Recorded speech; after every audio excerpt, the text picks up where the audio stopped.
Ada 4 perkara yang merupakan tanda dari orang bahagia. Yang pertama, orang bahagia itu kata Nabi, darun wasi'un, punya rumah biar bagus asal gede. Yang kedua sekarang, tanda orang bahagia menurut baginda Nabi, markabun syariah. Orang bahagia itu kata beliau punya kendaraan biar cepat asal lancar.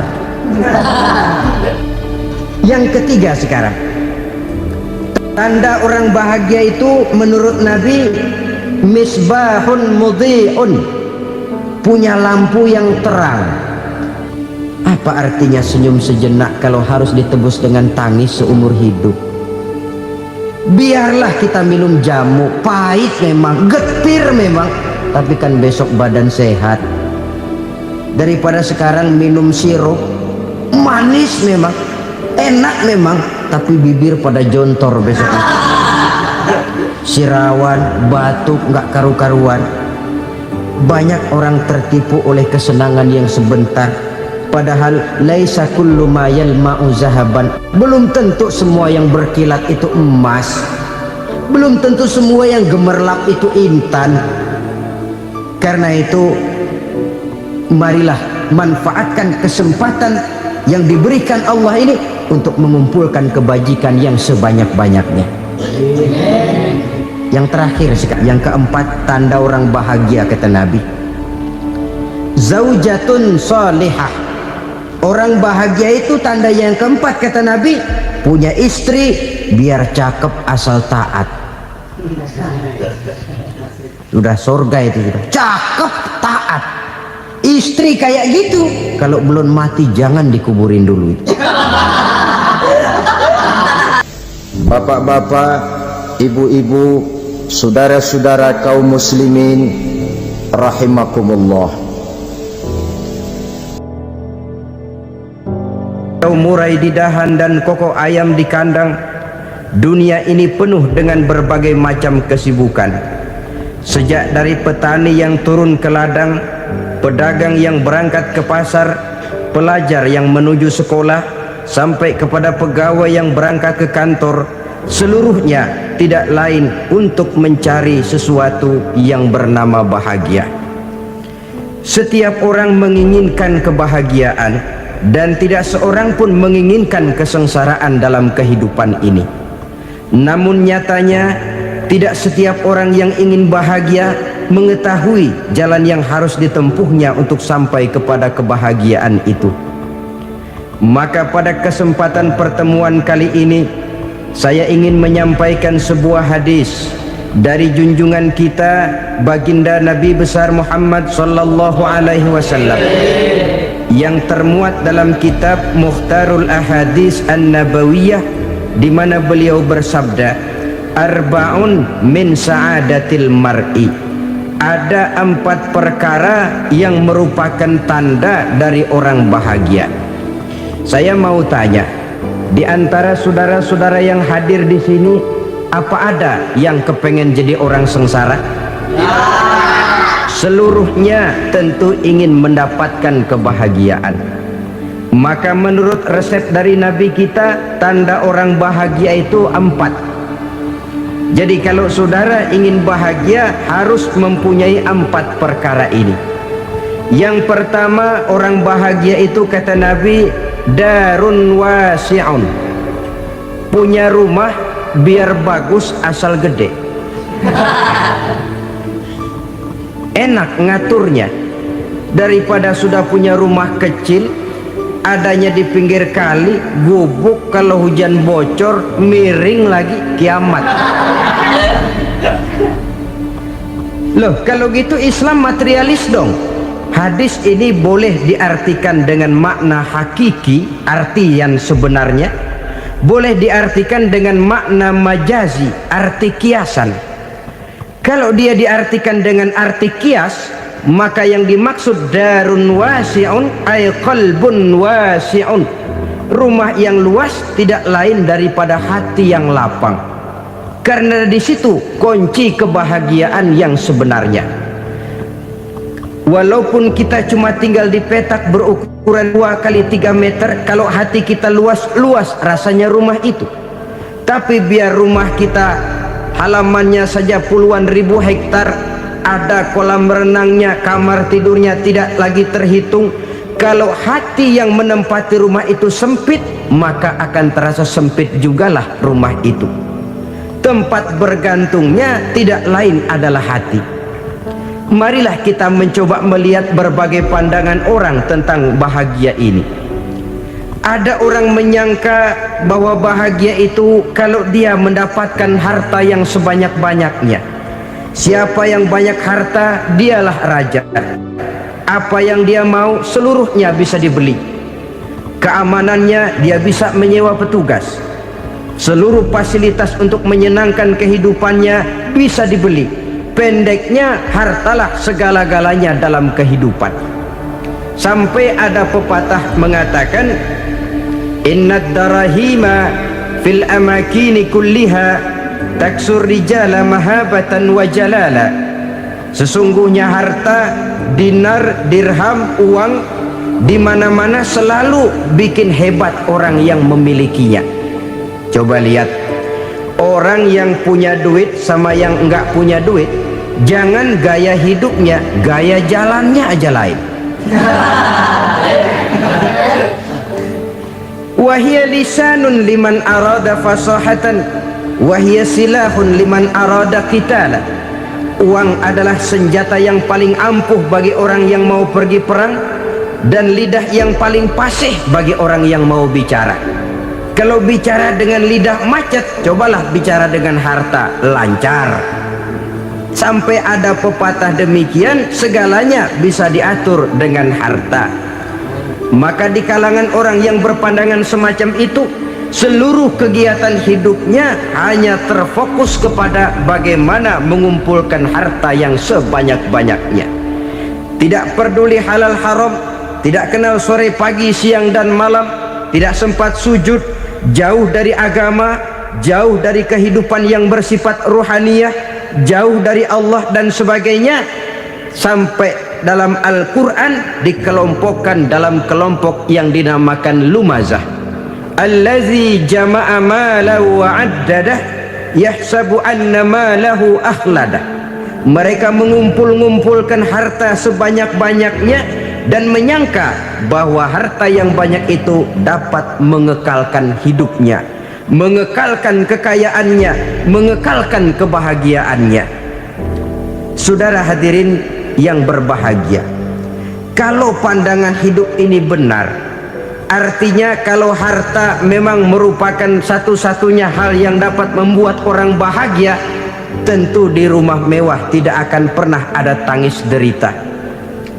Tentu di satu tempat di mana fasilitas hidup serba menunjang tidak ada yang namanya penderitaan. Tapi suka dan duka, sedih dan gembira, senyum dan tawa adalah milik setiap orang, baik dia punya harta maupun dia tidak punya harta. Nyatalah bahwa harta semata-mata bukan merupakan jaminan bahwa orang akan bahagia. Walaupun tanpa harta orang sulit untuk bahagia. Saya mau cerita, ada orang super kaya, namanya Aristotle Onesimus, raja tanker Yunani. Dia punya kapal tanker saja konon sampai 11 banyaknya. Punya perusahaan penerbangan yang disebut Olympic Airlines. Punya hotel di berbagai kota besar di dunia ini, sejak dari New York, London, Paris, Rome dan sebagainya. Bahkan punya pulau yang dia namakan Pulau Scorpio. Ini kan namanya sudah kaya nggak tanggung-tanggung, punya pulau. Nah, dia punya 2 orang anak, yang satu laki-laki namanya Alexander, yang satu perempuan namanya Maria Onesimus. Seluruh harapannya tertumpah kepada anak lakinya Alexander ini, yang akan meneruskan usahanya, meneruskan kekayaannya, meneruskan dinastinya. Apa yang terjadi? Ternyata anak yang dia harapkan yang bernama Alexander ini mati muda dalam kecelakaan pada waktu dia olahraga. Apa olahraganya? Namanya olahraga anak orang kaya, golongan jet set. Olahraganya olahraga pesawat terbang. Jatuh, ya nggak kapungut, habis mati. Tinggal satu anak perempuannya, Maria Onassis. Tapi anak perempuan ini juga malah urakan. Terakhir dia pacaran, bahkan kemudian kawin sama orang Rusia. Rupanya Aristotle Onassis ini broken. Kekayaannya yang berlimpah ruah, perusahaannya yang begitu banyak, siapa yang akan meneruskan? Siapa yang akan menggantikan? Sampai kemudian dia mengurung diri di Pulau Scorpio dan mati di sana secara mengenaskan. Seorang multi-jutawan, seorang yang super kaya, mati menyendiri di pulau sepi. Ibarat kata pepatah, anak ayam mati di lumbung. Bukan kekurangan makanan, keurugan makanan. Begitu kehidupan Aristotle Onassis. Dan banyak orang-orang yang sudah demikian kaya sampai dibingungkan oleh kekayaannya sendiri. Telusurilah kehidupan David Rockefeller misalnya, Henry Ford misalnya, Adnan Khashoggi misalnya. Multi jutawan yang kadang-kadang dibuat keder oleh kekayaannya sendiri. Pantas ketika Imam Ali ditawarkan orang, "Ya Ali, kalau kepadamu disuruh pilih ilmu atau harta, kau pilih mana?" Ya jelas pilih ilmu dong. Kenapa? Pertama, ilmu kalau kita berikan kepada orang lain tambah. Tapi harta kalau kita berikan kepada orang lain kurang. Saudara punya uang 10.000, dibagi orang 5.000, jelas uang saudara berkurang. Tapi saudara punya ilmu, diberikan kepada orang lain bisa, saudara pun makin mantep. Tidak lantas jadi bodoh karena ngajarin orang. Saudara bisa Fatihah lalu mengajarkan orang Fatihah, orang bisa, saudara pun makin hafal. Tidak lantas setelah diajarin orang ilmunya hilang. Begitu datang dia minta orang, "Tolong ajarin saya Fatihah," udah habis, nggak ada.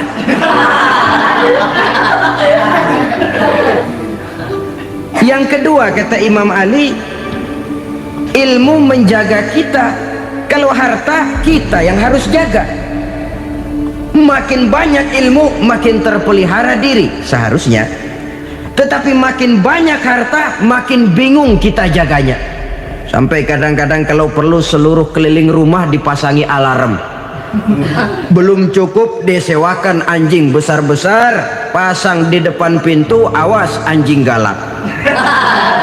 Masih belum cukup juga, cari centeng tukang-tukang kepruk jaga rumah. Masih terasa belum aman, padahal rumahnya dikelilingi tembok besar. Di balik tembok ada pintu-pintunya tebal. Di balik pintu itu terbuka masuk kamar, kamar pun ada pintunya, pintunya pun kuat. Masuk ke dalam kamar ada lemari, lemarinya pun pintunya kuat, dikunci, kuncinya pun kuat. Tapi terhadap seluruhnya yang timbul cuma sekedar was-was saja. Kesimpulannya sekali lagi, tanpa harta orang memang sulit untuk bahagia. Tapi harta semata-mata tidak merupakan jaminan orang akan bahagia. Dengan hati yang luas, itu modal utama untuk mencapai kebahagiaan hidup. Orang yang hatinya luas, saudara-saudara, punya hati yang lapang, melihat kenyataan hidup ini, dia bersyukur senantiasa kepada Allah. Lantas tidak timbul hasud dan iri hatinya. Oleh karena itu jiwanya selalu lapang. Kalau tidak, cupik hati namanya, dangkal pandangan, tidak senang melihat orang lain dapat nikmat, dan itu sering dijadikan contoh. Kalau orang yang lapang dada, dia lihat tetangganya beli TV baru, dia berkata, "Alhamdulillah ya, tetangga kita beli TV, mudah-mudahan kita bisa ikut nonton." Lapang dadanya. Tapi orang yang sempit hati, lihat tetangga beli televisi, meriang. Enggak dia apa-apain, meriang. Besoknya dengar tetangga beli motor, makin sakit, ke rumah sakit. Lalu Kalau di rumah sakit dengar tetangganya beli mobil, mati. Disiksa oleh perasaannya sendiri. Orang kalau hati sudah sempit dalam hidup, kemanapun dia pergi, sempit rasanya medan kehidupannya. Kemudian kita melihat juga ada orang yang menilai bahwa bahagia itu katanya kalau punya kedudukan yang tinggi, pangkat yang agung, wibawa yang besar. Mungkin betul, tapi mungkin juga tidak. Bergantung kepada hati orang yang punya pangkat itu. Sama dengan harta tadi. Harta akan membawa bahagia kalau dia jatuh ke tangan orang yang berhati lapang. Tapi harta akan jadi bencana kalau jatuh ke tangan hati orang yang sempit. Pangkat akan membawa bahaya kalau jatuh di tangan hati orang yang sempit. Lebih dari itu, kenyataan mengajarkan kepada kita bahwa ternyata pangkat dan jabatan tidak selamanya memberikan kebahagiaan dalam kehidupan. Bahkan resikonya kelewat besar. Beberapa bukti kita bisa ambil dari para pemimpin dunia yang menjadi korban lantaran pangkat dan jabatan yang disandangnya. Saudara ingat Presiden Abraham Lincoln dan John Kennedy dari Amerika? Dibunuh orang. Park Chung-hee dari Korea Selatan, Ziaur Rahman dari Bangladesh, Anwar Sadat dari Mesir, terakhir Indira Gandhi dari India, menjadi korban dari pangkat dan jabatan yang disandangnya dari orang-orang yang tidak senang dia memegang jabatan itu. Dia akan mudah mengundang bencana. Sehingga pantas kalau seorang presiden terkemuka Amerika, Harry Truman namanya, dia mengatakan jabatan presiden itu, kata dia, seperti orang nunggang macan, naik macan. Harus kita taiki, kalau enggak dia bakal nerekam kita, ngeri katanya. Adapun orang yang hatinya lapang, kalau dia menerima pangkat dan jabatan, dianggapnya itu satu kesempatan untuk berbuat baik. Tapi orang yang berhati sempit, menerima pangkat dan jabatan, bukan kadang-kadang menerima, malah berusaha setengah mati mencapai dengan segala cara. Kalau perlu jilat atas, jilat atas. Jadi golongan sumuhun dawu. Jadi kelompok kulon nuwun, yes sir, yang kerjanya cuma oke bos. Kalau perlu jilat atas, jilat atas. Kalau perlu injak yang bawah, injak yang bawah. Perlu sikut kiri kanan, sikut kiri kanan. Yang penting pangkat dapat, jabatan dapat. Orang yang semacam ini, kalau sudah mempunyai pangkat dan jabatan, biasanya dia tidak menganggap itu sebagai amanah, tidak menganggap sebagai kesempatan berbuat baik, tapi malah kesempatan untuk memperturutkan hawa nafsunya yang dilatar belakangi oleh kesempitan hatinya tadi. Apalagi kalau orang memperoleh pangkat karena banyak mengeluarkan uang. Seakan-akan pangkat dan jabatan itu sekarang macam proyek, pakai tender. Siapa yang berani bayar segini naik, nggak berani minggir. Padahal logikanya, kalau orang mencapai satu jabatan karena banyak mengeluarkan uang, hampir bisa dipastikan bahwa setelah jabatan itu dia pegang, langkah pertama yang akan dilakukannya ialah berusaha bagaimana uang yang dia keluarkan supaya kembali. Ya paling kurang pulang modal dulu dong. Soal mikirin rakyat soal nanti, tapi ini modal harus pulang. Itu celakanya kalau orang memperoleh pangkat dan jabatan cuma karena banyak mengeluarkan uang. Jarang orang yang mempunyai keyakinan dan pandangan bahwa pangkat dan jabatan merupakan amanah. Jadi sekali lagi, pangkat dan jabatan mungkin saja membawa kebahagiaan kalau jatuh ke tangan orang yang berhati lapang. Tapi bisa jadi bencana kalau dia jatuh ke tangan orang yang mempunyai hati yang sempit. Dan lagi-lagi stresnya hati yang lapang. Lalu sebagian orang, saudara, ada yang berpandangan katanya bahagia itu kalau jadi orang terkenal, mempunyai popularitas, menjadi idola di kalangan remaja, di kalangan orang tua, di segala lapisan masyarakat. Padahal makin populer orang, makin terikat dia. Ya kalau macam kita ini kan nggak punya nama, nggak populer, tengah malam buta mau nongkrong di warung Tegal aman. Tapi pangkat, jabatan, kedudukan, popularitas menyebabkan kita diikat dengan berbagai macam peraturan. Cuma mandi sama ke WC saja yang nggak dikawal.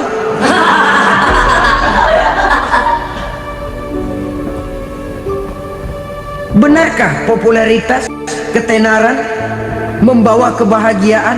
Mungkin ya, tapi mungkin juga tidak. Kenapa? Banyak orang-orang populer yang mengakhiri hidupnya secara tragis. Kita ambil beberapa nama. Di Amerika tahun 60-an ada bintang seksi paling terkenal yang dijuluki seks bom, bom seksi. Sampai sekarang jadi legenda, namanya Marilyn Monroe. Singkatan doublenya itu inisialnya MM, Marilyn Monroe. Terkenal, top, sampai dia mati tahun 62, namanya sekarang masih saja dibicarakan orang. Kenapa dia bunuh diri? Tidak punya hartakah dia? Banyak. Kurang populerkah dia? Seluruh dunia mengenalnya. Sejak rakyat kecil sampai pejabat tinggi dia punya hubungan. Kenapa? Jenuh. Dia terlahir dalam keadaan yatim. Setelah itu tidak lama dia berangkat remaja, ibunya meninggal, pindah dari wanita asuh ke wanita asuh sampai 12 orang ibu angkatnya. Dan kekecewaan yang paling parah, setiap laki-laki yang dekat dengannya hanya seperti kapal berlabuh, datang dan pergi silih berganti. Padahal dia merindukan seseorang yang bisa melindungi hidupnya. Dia rindukan itu dan dia tidak pernah menemukan. Itu yang akhirnya menyebabkan dia minum pil tidur kelewat dosis, minum obat tidur kebanyakan, ya tidur terus sampai sekarang.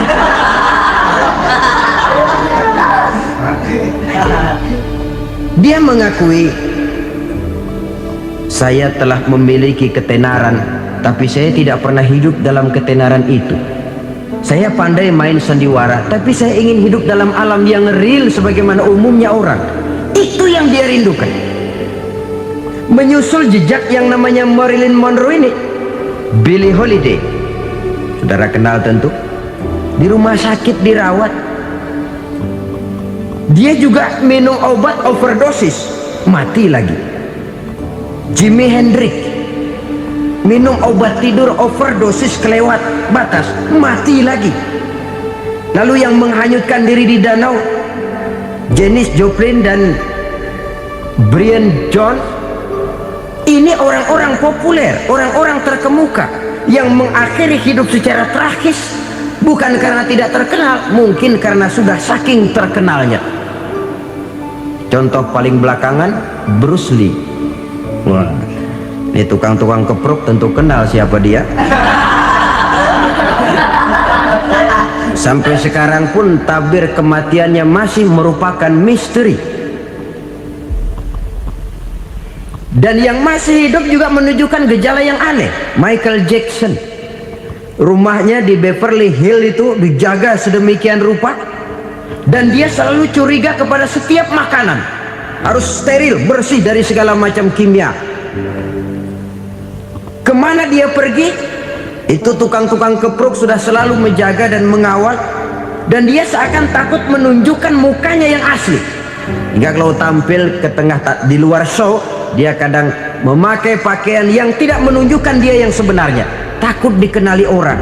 Ternyata popularitas sering jadi momok yang meracuni kehidupan manusia. Oleh karena itu, benarlah junjungan kita pada saat beliau mengajarkan orang akan bahagia kalau dia mempunyai hati yang lapang. Nah, sekarang masalahnya untuk mendapatkan hati yang lapang, caranya bagaimana? Kita kembali kepada konsep Quran. Allah mengajarkan, ala inna bizikrillahi tatmainnul qulub. Ketahuilah bahwa dengan banyak mengingat Allah, hati akan tenang, jiwa akan lapang. Dengan kata lain, dekat dengan agama, merasakan kehadiran Allah dekat dalam hidup, itu muara pertama untuk mencapai hati yang lapang. Ala inna bizikrillahi tatmainnul qulub. Jangan macam orang sekarang ingin mendapatkan ketenangan lalu tapak di puncak gunung, di gua-gua, di tempat sepi. Iyalah kalau nggak ada ular. Kalau tergigit ular berbisa, ketenangan belum, mati jelas itu. Islam positif untuk mendapatkan ketenangan. Ala inna bizikrillahi tatmainnul qulubi. Bahwa ketahuilah bahwa dengan banyak mengingat Allah, hati akan tenang, jiwa akan lapang, nuansa pikiran akan luas. Karena yang namanya bahagia ada dimanapun manusia berada. Di kampung ada bahagia, di kota ada bahagia, di ngarai, di lembah, di gunung, di hutan, di lautan, di angkasa luar, dimanapun bahagia itu ada kalau kita bermodalkan hati yang lapang ini. Dan hati akan lapang kalau kita dekat dengan agama. Dekat dengan harta buat sementara hati mungkin tenang, tapi ketenangan yang relatif dan temporer. Apalagi orang tiap kali tambah harta, tiap kali tambah rencana, itu wajar. Mungkin sebelumnya saudara berpikir, kalau punya duit 5.000 enak nih. Begitu punya duit 5.000, aduh sayang kalau 10.000 aja. Tiap kali tambah harta, tiap kali lain rencana. Makin banyak rencana, makin menjauhkan kita dari yang namanya ketenangan. Padahal ketenangan merupakan unsur utama untuk mencapai bahagia. Dan ketenangan itu bermuara dalam hati manusia. Tengoklah kehidupan ini. Orang yang banyak harta dengan orang miskin, berbedakah rasa sakit yang mereka tanggungkan? Rasanya tidak. Walaupun si kaya tidur di kasur empuk berselimutkan sutra mahal, sementara si miskin meringkuk di balai bambu yang keras dan kasar. Apabila maut datang, dia juga tidak pernah pilih bulu.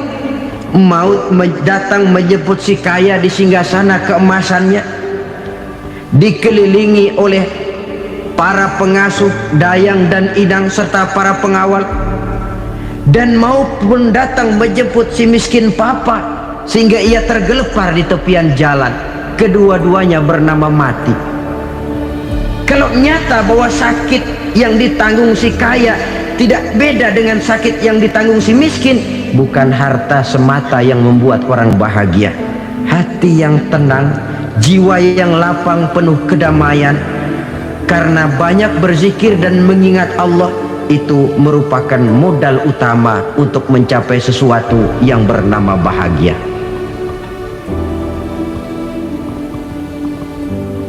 Saudara hadirin yang saya hormati, inilah yang pertama dari 4 ciri yang digambarkan oleh Nabi tentang tanda-tanda orang bahagia.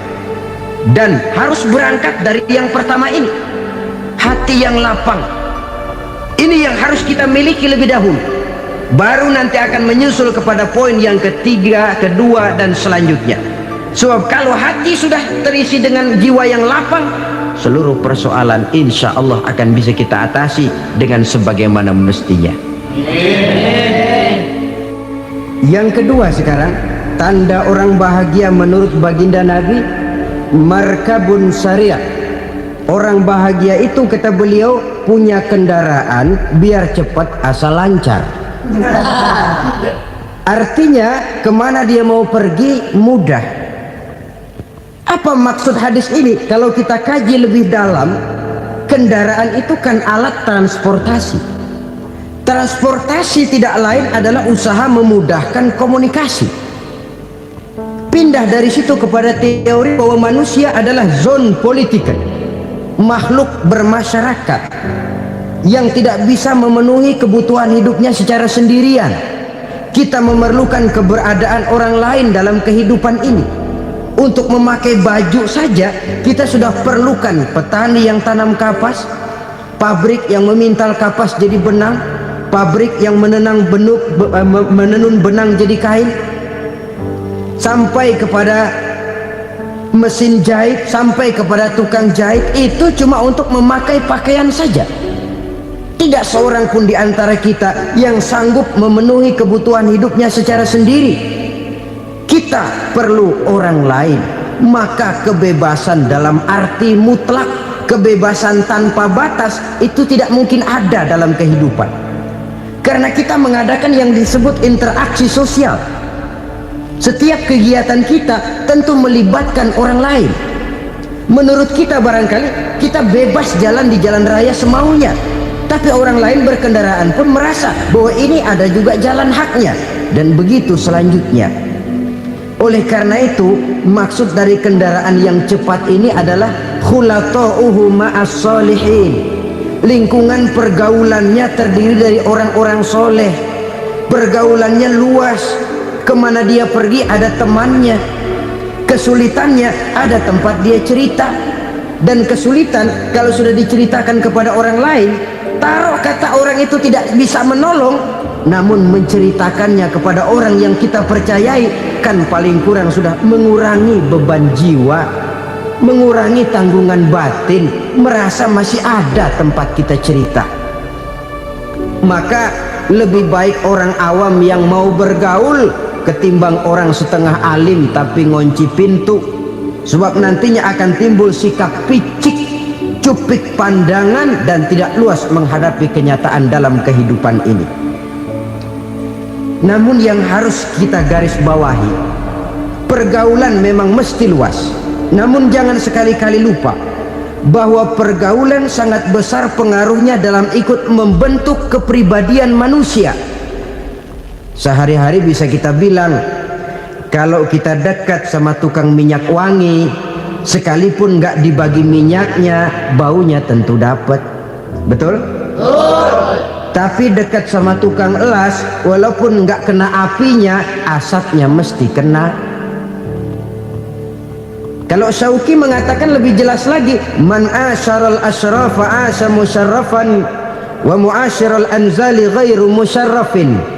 Awalam taral jildal hakira muqabbalan bisagri lamma sara jildal mushaf. Siapa yang bergaul dengan orang mulia, dia bakal ikut menjadi mulia. Tapi siapa yang berteman dengan orang hina, dia tidak bakal ikut menjadi mulia. Tidakkah kau lihat, kata Syauqi, kulit kambing yang hina pun dicium orang ketika menjadi kantong Quran. Kulit kambing hina, kalau dia sendirian gak ada yang mau cium. Tapi begitu dia bergaul dengan Quran, menjadi kantong Quran, dipakein minyak wangi, ditaruh di tempat yang tinggi, mau diambil dicium dulu, dibawa dengan penuh hormat dan hati-hati. Kulit kambing yang hina lantaran berteman dengan Quran, numpang mujur. Tapi coba lihat kalau kulit kambing berteman dengan kayu, jadi beduk, habis.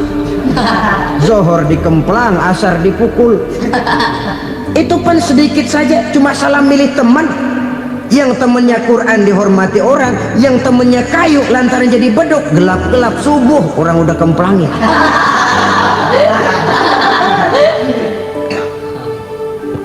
Maka terutama kepada adik-adik remaja yang masih mencari identitas diri, yang ibarat kaset masih kaset kosong, mudah diisi oleh apapun, pandai-pandailah memilih teman dalam bergaul.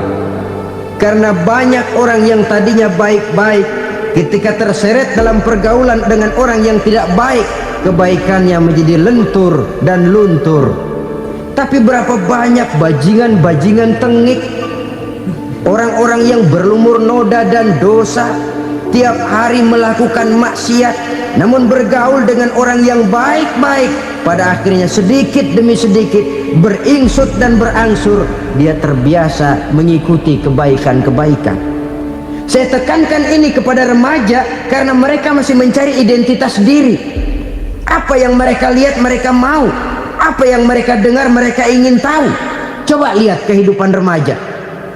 Pulang nonton film Rambo, pengen jadi Rambo, gagah, maunya belekai melulu. Pulang nonton film Superman, pengen bisa terbang. Pulang nonton India, nyanyi melulu. Wajar, mereka masih mencari identitas diri. Saya ini sebenarnya siapa? Lingkungan, pergaulan akan membentuk itu. Karena itu pandai-pandailah bergaul, karena ia sangat besar pengaruhnya dalam ikut membentuk kepribadian manusia. Apalagi sifat yang jelek lebih cepat menularnya ketimbang sifat yang baik. Sifat yang baik, watak yang soleh itu lambat sekali untuk menular. Tapi yang tidak baik, kan prosesnya mah kalau remaja biasanya mula-mula dengar. Karena dengar lalu pengen tahu. Karena pengen tahu lalu ngeliatin. Begitu ngeliatin kan pengen nyobain. Setelah nyobain ketagihan. Nah, ini prosesnya. Yang namanya ganja, morfin, narkotik awalnya kan begitu. Mula-mula denger katanya kalau sudah fly to the sky, sudah melayang ke langit katanya, disitulah puncak kebahagiaan. Mulanya cuma denger. Karena denger pengen tahu. Karena pengen tahu lalu ngeliat, kumpul sama orang yang suka ngeganja. Setelah ngeliat, nah pengen ngerasain. Begitu ngerasain enak juga, ketagihan. Kalau sudah ketagihan jadi penyakit kronis, bisa merembet kepada yang lain. Iya, kalau orang tuanya mampu untuk beli morfin, beli ganja. Kalau tidak kan pikirannya ngayap, jemuran siapa ya gue sambet. Timbullah perbuatan-perbuatan negatif yang bermula dari salah pergaulan. Apalagi buat adik-adik remaja yang tinggal di kota-kota besar, yang pengaruh budaya, pengaruh kesenian, pengaruh struktur kehidupan yang nampak makin individualistis, di mana persaingan tajam, tensi ekonomi tinggi, orang mudah mengalami stres. Pandai-pandailah dalam bergaul, sekali lagi, karena ia sangat besar pengaruhnya dalam ikut membentuk kepribadian manusia. Orang bahagia punya kendaraan yang cepat, artinya punya pergaulan yang luas, dan lingkungan pergaulannya terdiri dari orang-orang yang soleh. Kemana dia pergi ada teman, kesulitannya ada tempat dia cerita. Tapi kalau sudah menyendiri, hidup sendiri, kesulitan dipikiri sendiri, bisa mati belum waktunya.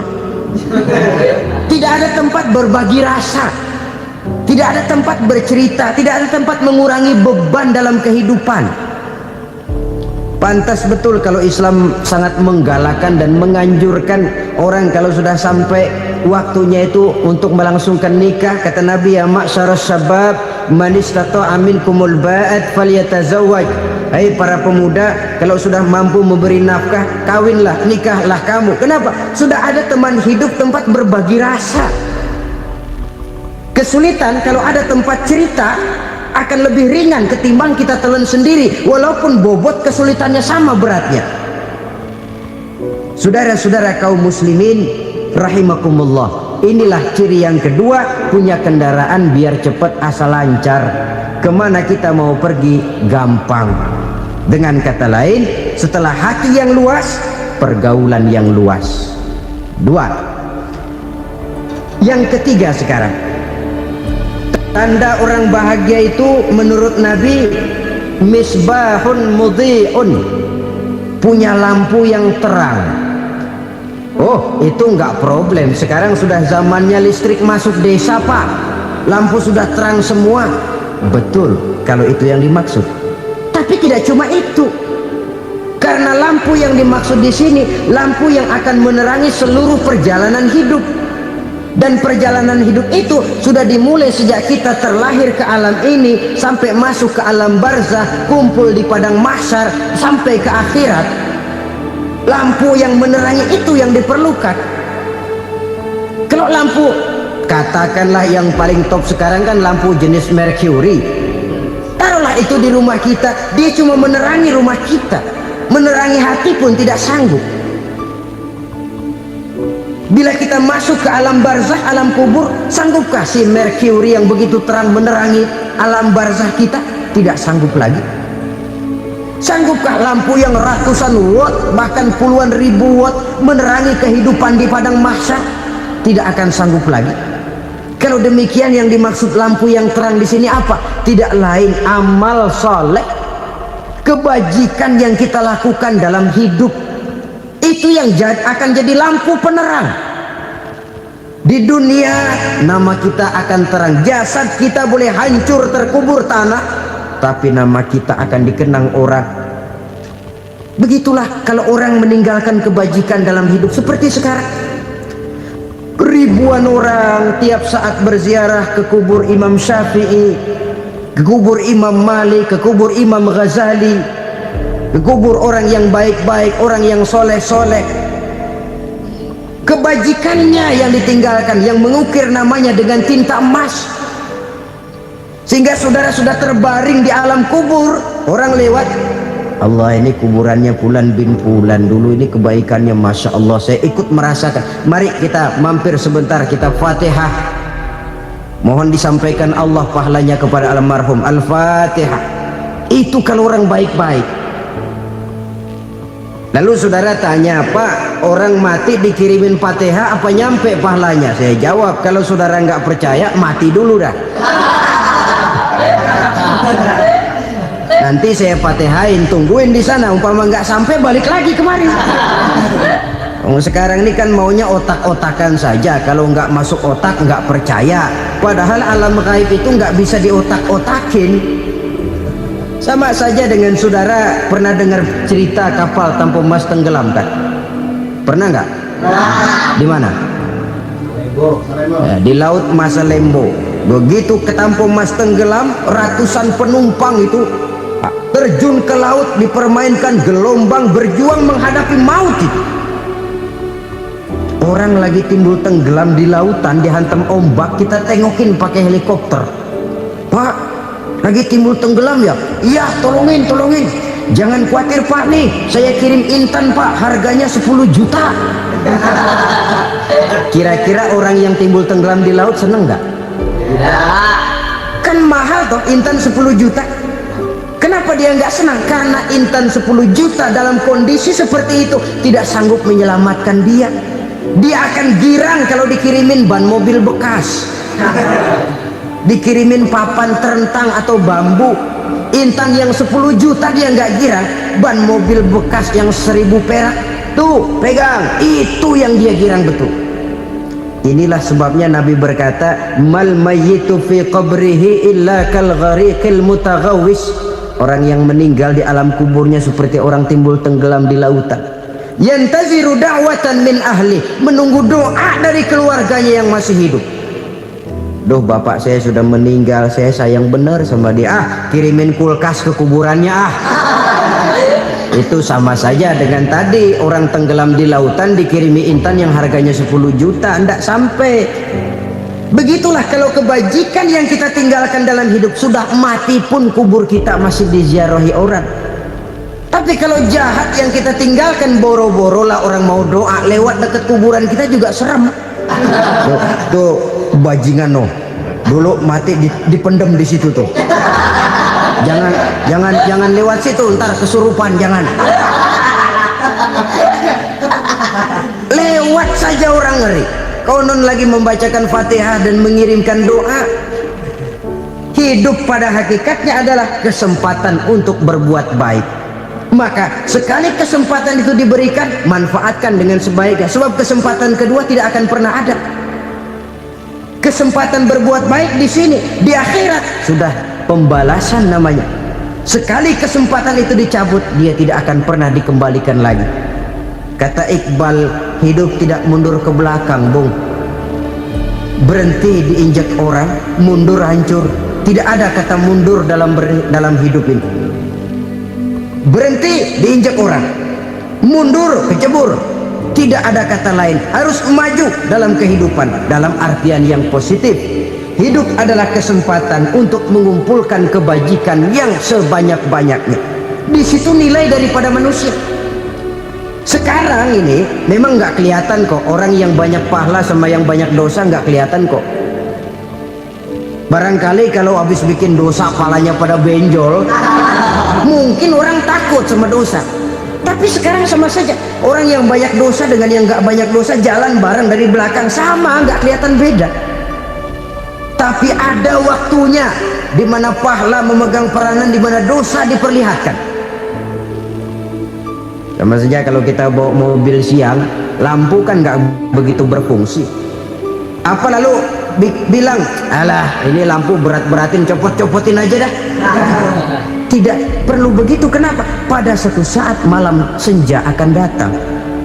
Bila matahari terbenam, senja pun datang, gelap mulai merayap, disitulah baru terasa perlunya lampu. Pahala begitu. Sekarang orang yang nggak ada pahalanya nggak kelihatan dalam kehidupan. Tapi pada suatu saat senja kehidupan akan datang. Ajal merenggut nyawa, malam merayap, dan hidup mulai diliputi kegelapan di alam barzah. Dikala itu kalau nggak punya lampu, alangkah malangnya kita. Sebab amal yang baik, kata Nabi, di alam barzah itu akan diciptakan menjadi perempuan yang cantik menemani kita. Amal yang jahat akan menjadi orang yang paling jelek nemenin kita. Udah di tempat gelap yang nemenin jelek.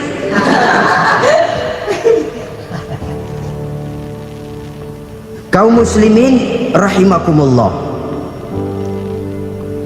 kalau demikian masalahnya, tergantunglah kita pandai memanfaatkan waktu. Al-waktu kasayf, waktu itu cepat sekali. Yang namanya waktu itu tahu-tahu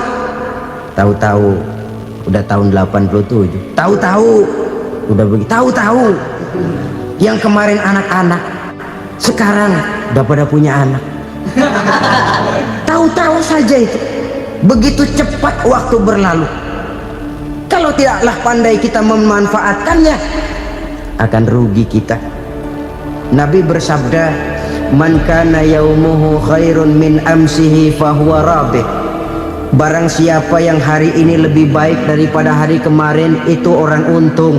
Hari ini lebih baik daripada kemarin, bulan ini lebih baik dari bulan kemarin, tahun ini lebih baik dari tahun kemarin, itu orang yang beruntung. Tahun kemarin sembayangnya maghrib doang, sekarang udah tambah isya. Tahun kemarin cuman Idul Fitri aja ngancem bener, sekarang udah tambah Jumat, lalu tambah lagi maghrib, tambah lagi isya, dan selanjutnya. Hari ini lebih baik daripada kemarin, itu orang yang beruntung. Wa man kana yaumuhu mislu amsihi fahuwa khasir. Lalu barang siapa yang hari ini sama saja dengan hari kemarin, itu orang rugi. Hari ini sama dengan kemarin, rugi itu. Bulan ini begitu, bulan kemarin begitu, tahun ini begitu, tahun lalu juga begitu. Rugi itu orang. Rugi apa? Rugi umur. Umur tambah, amalan nggak pernah tambah. Dan saya pikir lebih merupakan azab ketimbang nikmat kalau orang dikasih panjang umur cuma untuk numpuk dosa. Mending mana? Panjang umur banyak dosa sama pendek umur dikit dosa? Mending mana? Mending mana? Ya, paling mending tentu panjang umur banyak pahala. Tapi kalau tidak, sekali lagi, lebih merupakan azab ketimbang nikmat kalau orang diberikan panjang umur tapi cuma untuk sekedar menumpuk dosa. Kehilangan kesadaran bahwa dunia bukan terminal akhir dari satu perjalanan. Dia cuma halte di mana kita berhenti sebentar untuk menuju kepada terminal yang hakiki.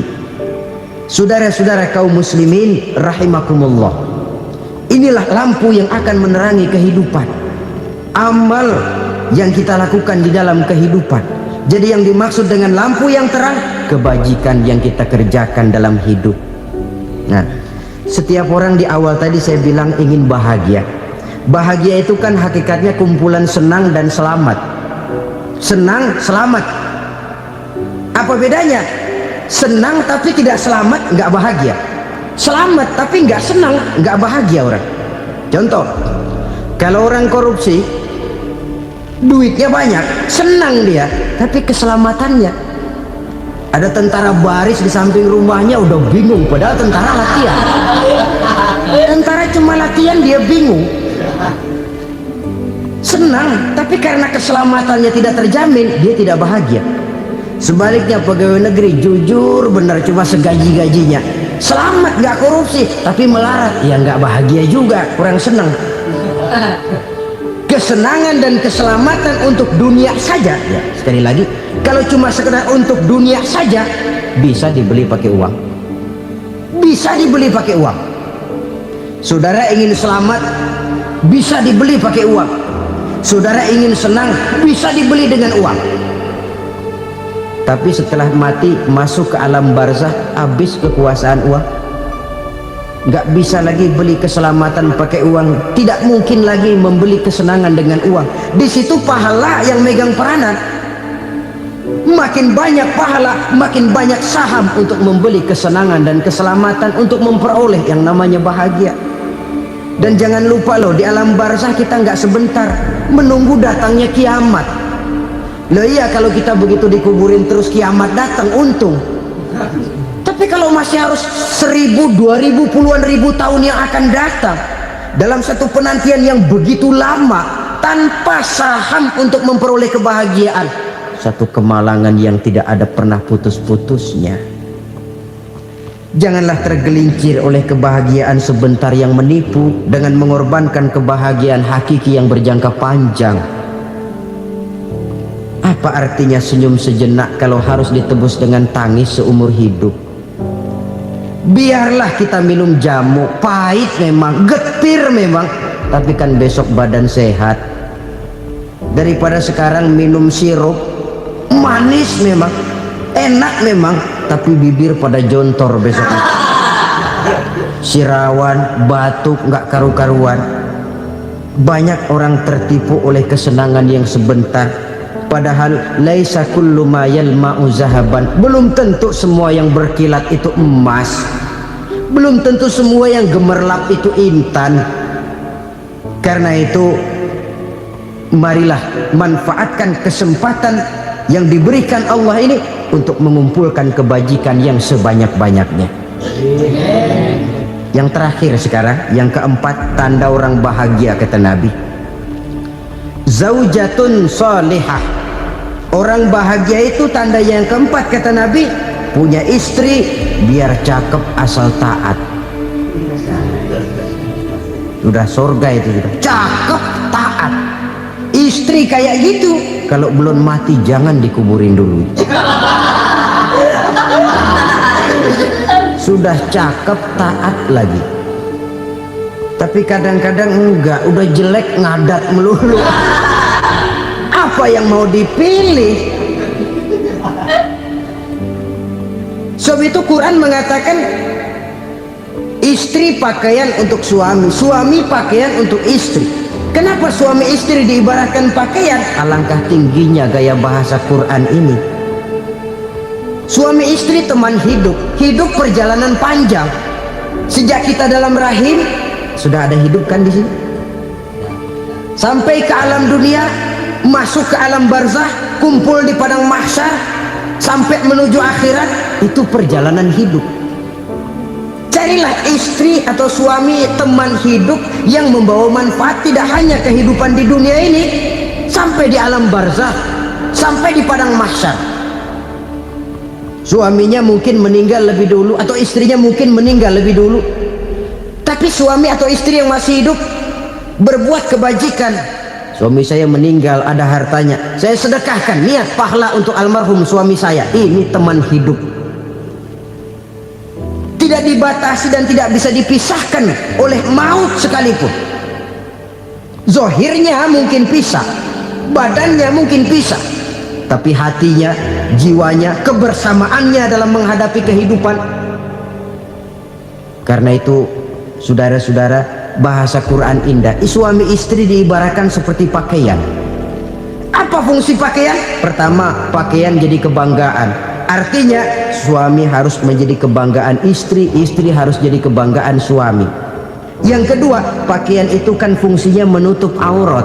Artinya sesama suami istri harus saling menjaga kekurangan masing-masing. Jangan malah sesama suami istri saling membongkar rahasia dan aibnya sendiri-sendiri. Istrinya diceritain jeleknya di mana-mana, atau suaminya dibongkar rahasianya di pasar umum. Itu sudah tidak lagi berfungsi sebagai pakaian. Kenapa semua ini diperlukan? Karena kita menyadari bangsa yang baik terdiri dari masyarakat yang baik. Masyarakat yang baik merupakan susunan dari warga yang baik. Warga yang baik adalah terdiri dari rumah tangga yang baik. Dan rumah tangga yang baik merupakan susunan dari pribadi-pribadi yang baik. Dari situ langkah dimulai. Membangun satu bangsa yang baik diawali dengan membangun rumah tangga yang baik, dengan menciptakan pribadi-pribadi yang baik. Sehingga dari sini diharapkan berkembanglah nilai-nilai kebaikan. Orang akan bahagia mempunyai istri yang soleh. Kenapa? Tidak ada seorang suami bisa sukses jadi apapun dia, apapun profesinya. Dokterkah, kiaikah, mubalikah, petanikah, pengusahakah, pejabat tinggikah, tidak ada seorang suami yang bisa sukses tanpa peran serta istrinya. Walaupun memang peranan itu tidak begitu kelihatan, tapi sangat menentukan. Karena itu, saudara hadirin yang saya hormati, Islam sangat menghargai kaum wanita, memberikan kedudukan yang tinggi sepanjang tidak mematikan kodrat kewanitaannya. Nah, kalau sudah kesuksesan ini diawali dari rumah tangga, karier di masyarakat mudah untuk dikejar. Tapi keberantakan di rumah tangga merupakan kegagalan pertama di tempat lain. Nah, inilah saja yang dapat Al-Fakir sampaikan pada pertemuan kali ini. Terima